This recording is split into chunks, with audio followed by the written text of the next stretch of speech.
Hi there, welcome. I'm Ulf at HoboRec. Today we're going to talk about studio monitors and, to be more specific, the Dynaudio Core 59s.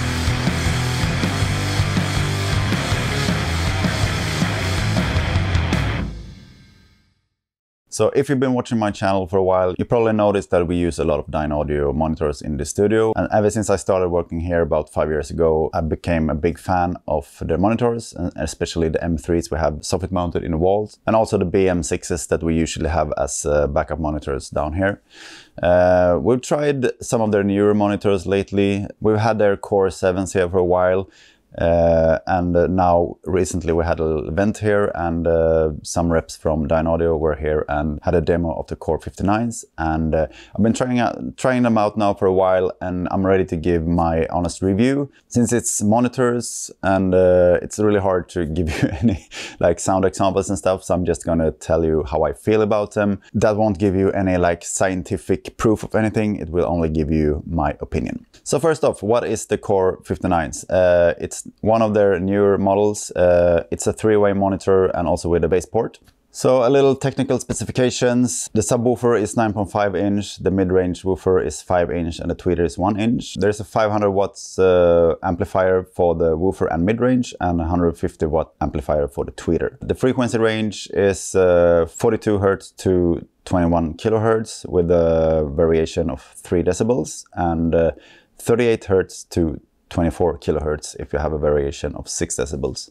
They are fairly big and they weigh in at 25 kilos each. When they were here setting it up, they recommended we had the subs out to represent how we have the M3s, and that would make them sound more the same. After trying them out for a while, I switched them over, having the sub into the middle and the tweeter and the mid woofer out on the sides, and I think for me that works much better. The first thing that really hits me when using these is that they are much more direct than the older BM6s and the M3s we have in the wall.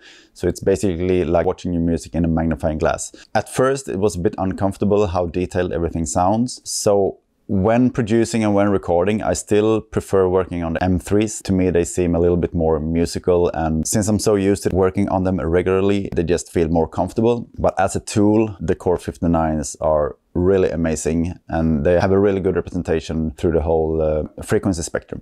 As I said, they feel a lot more direct than the M3s. The M3s are tuned for the room, so I kind of trust them a little bit, but they are also maybe a little bit slower in the transients. At least that is what I got as an explanation to why I feel the Core 59s might feel a bit brighter.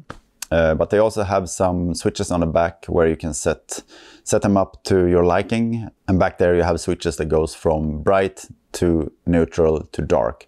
And I have put them in the dark mode, and that's where I like them the best. To be fully honest, we're not gonna buy them and have them in this studio. They are a little bit too big to have as near-field monitors for us here, since we have the big M3s in the wall, and to like have a good view out in a live room and having them as a complement, the BM6s are still our favorite for this room. But I'm working on setting up a mix room at my house. I already have a pair of passive monitors there from Amphion, which I really like, but I feel like this would be a really good complement to them, with them being active and having some DSP processing in there to really tune them to what you need them to do. Also them being three-way monitors, while the Amphions are just two-way monitors. And if you're curious about three-way monitors from Dynaudio and you feel like the price point of the Core 59s are way too high, you have the Dynaudio Core 47s, which are the smaller model of this. I haven't tried them, so I can't really recommend or not recommend them. But they also have the prosumer series called Lyd. So they have the Lyd 48s that are also active three-way monitors that I have tried, and they're really good. I have recommended them to a couple of people before, and they have been really happy with them.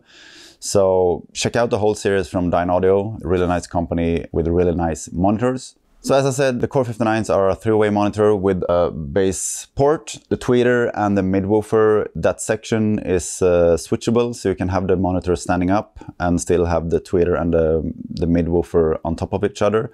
or you can lay the monitor down and still have the same position of the tweeter and the mid woofer. The monitor also have both analog and digital inputs, so it's very flexible that way. You can connect it directly with the AAS connectors, for example. In this studio, we do all the monitoring through the analog console, so right now I'm using the analog input, even though Dynaudio recommends using the digital input. So, thank you so much for watching to the end. That's all I have to say about the Dynaudio Core59s today. Excellent monitors. If you need a tool where you really can hone in on the music and get all the details you need, check them out. If the price point is too high, as I said, check out the Lead 48s or any other of the monitors. And see you again in the next video. Bye bye. Cheers.